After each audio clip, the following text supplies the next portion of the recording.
A ansiedade te leva do céu ao inferno em segundos e muitas vezes sem motivo algum. O estado de espírito pode ser mais limitador que os muros de uma prisão. Paz não é ausência de conflito, é presença de equilíbrio. Ao final deste vídeo você entenderá estruturadamente o que é a ansiedade e como lidar com ela de uma forma muito simples. Eu sou Felipe Borba, neurotrainer, palestrante, autor do livro A Bíblia da Inteligência, especialista em neurociências aplicada à vida, carreira e negócios. Já estive mais de 1.700 vezes em diferentes palcos, ajudando milhares de pessoas e empresas e conduzi mais de 200 grupos em treinamentos. Se para você conteúdos sobre competências emocionais e neurociências é importante, inscreva-se agora mesmo aqui no canal e ative o sininho marcando todas as opções para você receber mais conteúdos como esse quando disponibilizado. O cérebro humano, ele é uma máquina antecipatória. Dentro das neurociências tem uma questão chamada sequestro da amígdala. O que significa isso? A amígdala, ela é um bulbo de 2,5 centímetros aproximadamente, muito similar a uma amêndoa, e isso está relacionado com estados de luta ou fuga. Esses estados de luta ou fuga, muitas vezes ele se dá quando nós estamos diante de circunstâncias adversas ou circunstâncias que nos deixam ansiosos, frustrados, estressados. Muito disso tem relação com uma memória experiencial. O que é uma memória experiencial? É quando nós, como seres humanos, experienciamos coisas desagradáveis em relação à nossa vida emocional e sempre que diante de circunstâncias como essa ou similar a essa circunstância adversa, desencadeia uma cascata de neurotransmissores, de hormônios que nos colocam nesse estado de luta ou fuga e aí uma ansiedade ela é desencadeada. Quando nós compreendemos que o cérebro ele é basicamente uma máquina desenvolvida para resolver problemas, esse é o papel do cérebro, uma máquina desenvolvida para resolver problemas. Sem autodomínio, o cérebro sempre está em busca de problemas. Então pensar cria mais problemas do que resolve para quem não tem o desenvolvimento de competências emocionais para lidar com os fatores ansiogênicos. É óbvio que existem vários tipos de ansiedade. Poderia citar aqui ao menos 6 tipos de ansiedade que são os mais comuns e os mais estudados, onde há vasta literatura científica que traz estes 6 tipos de ansiedade, como a ansiedade social, que tem relação muito grande com pessoas, com aglomeração, com eventos. Existe o transtorno de ansiedade generalizada, que tem muita questão bioquímica envolvida. Existe um transtorno de pânico, que são aqueles medos emocionais. Existe também a dificuldade de ficar em ambientes onde esses ambientes podem ofertar, segundo a nossa percepção emocional, um desequilíbrio. Existem as fobias específicas, que aí são alguns eventos traumáticos e experiências que nos geraram esse tipo de padrão de comportamento. Existe o mutismo seletivo, que são experiências muitas vezes que vêm da infância, que é aquela dificuldade de expressar o que sente. Existe também a ansiedade de separação, que é ficar longe de pessoas onde nós temos um apego afetivo. Então, de onde vêm essas precipitações da ansiedade? Indo direto ao ponto, existem fatores estressantes de vida. O que são esses fatores estressantes de vida que podem desencadear um tipo de ansiedade? Mudança brusca de vida, mudança de profissão, de trabalho, de carreira, divórcio, separação dos pais, a perda de um emprego. A gente passou há um tempo por esses eventos relacionados a uma pandemia. Pessoas agressivas no nosso cotidiano pode gerar esses mecanismos emocionais que desencadeiam ansiedade, a perda de ente querido, doenças crônicas, problemas financeiros. Todos esses elementos são fatores estressantes de vida que podem desencadear ansiedade. Então muitas vezes não é que a pessoa ela é ansiosa, ela pode estar passando por um momento de ansiedade. Só que se ela não resolve isso, ela faz morada. Então a ansiedade, o medo, isso não é um vilão, não são vilões, eles são mecanismos de defesa do nosso organismo. Quando a ansiedade ela é exacerbada, que ela se torna muitas vezes corrosiva. Outro fator que gera essa precipitação, a ansiedade, são fatores genéticos. Ou seja, grande parte do nosso comportamento, do nosso temperamento, ele é biogênico. Então, histórico familiar, essas características, eles podem ter correlação, não causa, correlação. E isso, o nosso cérebro mapeou esses padrões e começou a se comportar de forma similar e aprendeu o quê? Resolver problemas é de determinada forma. E muitas vezes a forma como a pessoa resolve conflitos é gerando ansiedade. Existe também aquilo que é chamado na ciência de fatores de risco. Felipe, o que são fatores de riscos? Experiências vividas na primeira infância. A nossa vida emocional, principalmente bioquímica, ela começa a partir da 24ª semana de vida, ainda no útero da nossa mãe. Um bebê, nos primeiros meses, acontece aproximadamente 500 mil conexões neurais por segundo.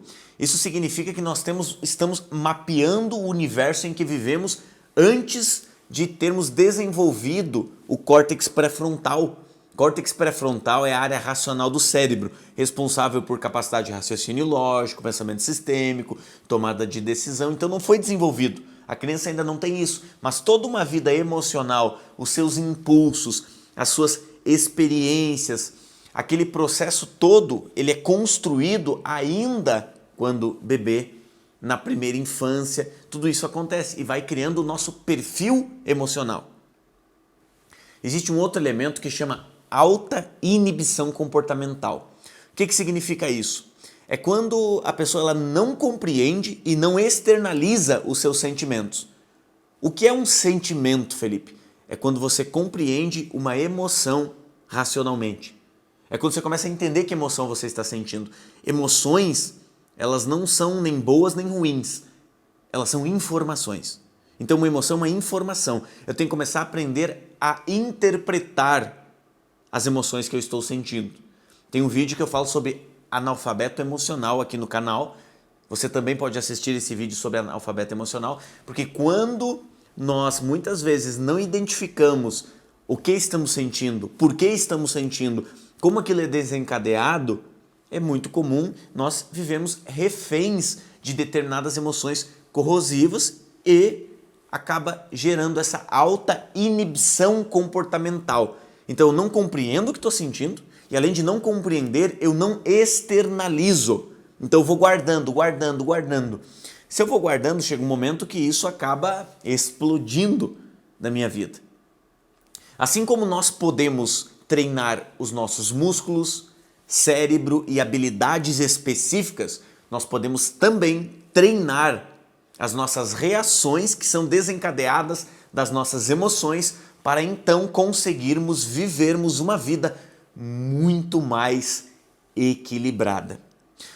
Se você estiver gostando do conteúdo, deixe seu like. Apertando no botão abaixo, deixa o sinal de positivo aí. O seu like ele é muito importante para nós e ele mostra para o YouTube que esse conteúdo é mais relevante e pode ajudar pessoas que também estão passando por isso.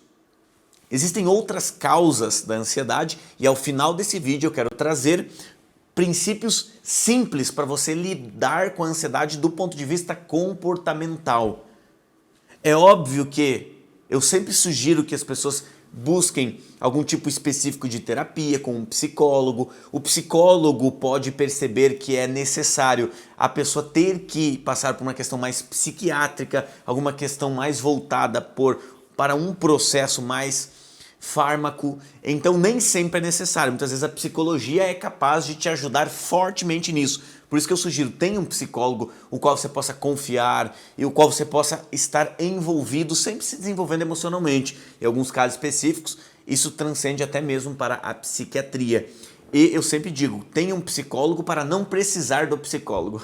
Às vezes as pessoas não compreendem muito bem isso, mas é ter um processo um acompanhamento, isso é importantíssimo.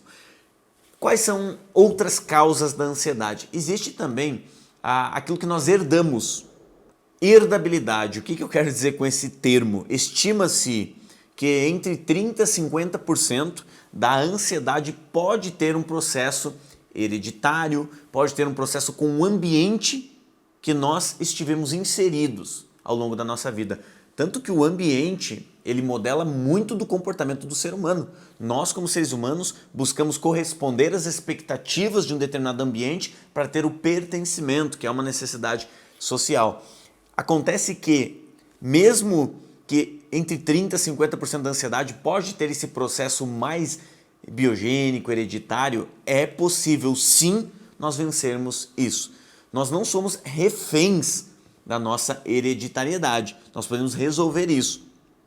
Outro elemento são maus tratos na infância.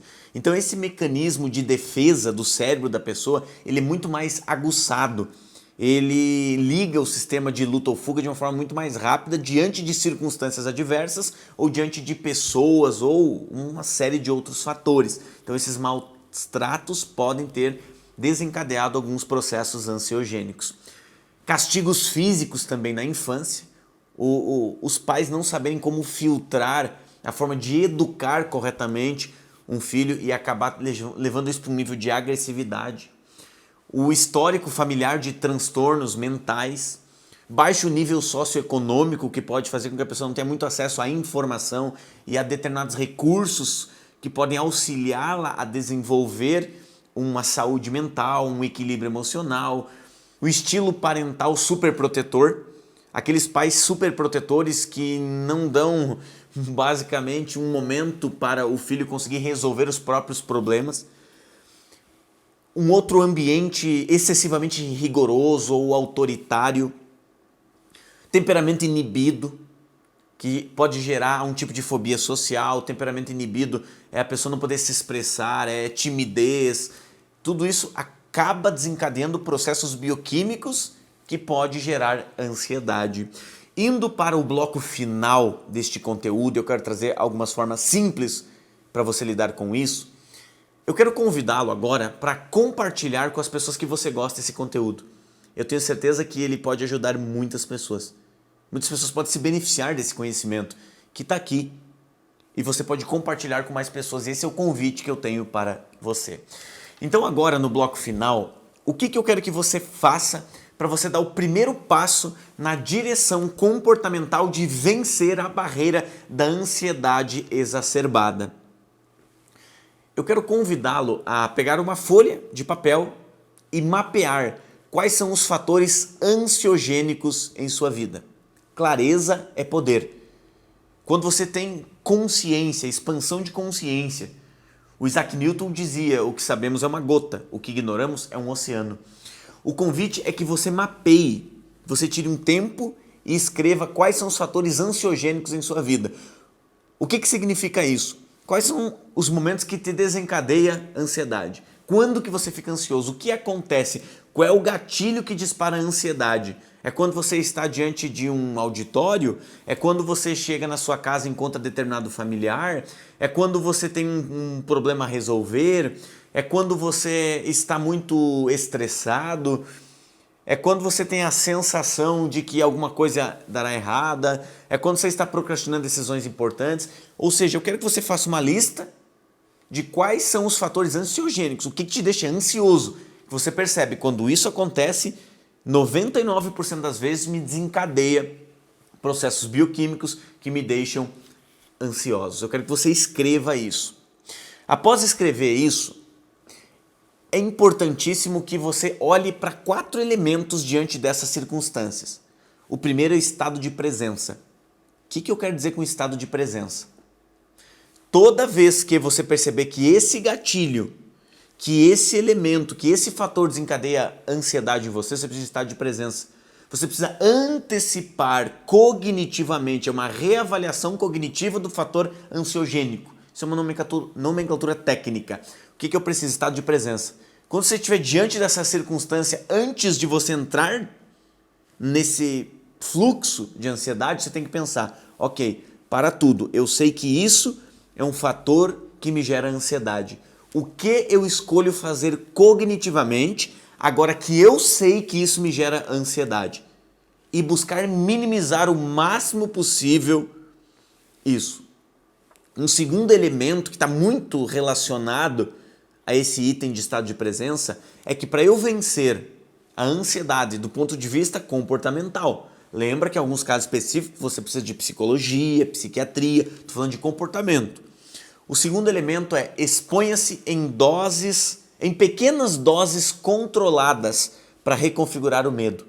O que você precisa? Dar um novo significado para aquele medo que te gera ansiedade, para aquela insegurança que te gera ansiedade. Então o elemento 2 é isso, exponha-se em doses pequenas e controladas. O que é isso? Exposição controlada e ambiente seguro. Você precisa de expor-se em doses controladas nessa circunstância que te gera medo para quê? Como que eu reconfiguro uma crença central que me bloqueia? Mudando o resultado. Então, se eu acredito que eu não consigo, eu tenho que ir lá e conseguir. Através de exposição controlada, ambiente seguro, pequenas doses. Para quê? Para eu começar a reconfigurar o medo dentro do meu cérebro. O terceiro elemento, eu quero que você pense, isso é um episódio ou uma história? Porque algumas vezes o papel do nosso cérebro, quando estamos passando por uma circunstância adversa, é criar um contexto como mecanismo de proteção do processo funcional nosso, criar um mecanismo de nos trazer a sensação de que nós nunca mais sairemos daquela situação. E é possível sim mudarmos. Então tem que observar, isso é um episódio, é uma história? Isso é uma situação ruim ou é uma vida ruim, é uma história ruim? Muitas vezes são só episódios. Eu não posso generalizar, porque o papel do cérebro humano é distorcer, generalizar e deletar determinadas informações com o intuito de economizar energia e nos proteger. Ele faz o papel dele, nós precisamos ter mais consciência para entender que algumas vezes são pequenos episódios e que o vencer essa barreira, esse bloqueio emocional, trará uma vida muito mais próspera, uma vida muito mais equilibrada. E o quarto elemento é foque naquilo que você tem controle. Pessoas que vivem vidas ansiosas, eu digo isso porque nos últimos anos eu já pude ajudar milhares de pessoas no equilíbrio emocional e saúde mental dentro dos meus treinamentos. Óbvio que a maior parte dos meus treinamentos são focados em liderança, comunicação, autoconhecimento, performance. Mas não tem como eu ser um grande líder, como eu crescer na minha carreira, se eu vivo uma vida totalmente desorientada emocionalmente. Então pessoas fracassadas, elas focam naquilo que elas não têm controle. Pessoas de sucesso e equilibradas, elas focam naquilo que elas têm controle. Então o quarto elemento é foque no que você tem controle. Existem 3 mecanismos. Coisas que eu controlo e influencio, que é o meu próprio comportamento. O segundo são coisas que eu não controlo, mas influencio, que são pessoas próximas. E o terceiro elemento são coisas que eu não controlo e não influencio. Então, para eu conseguir estar menos desequilibrado emocionalmente, eu preciso me concentrar muito mais naquilo que eu tenho controle.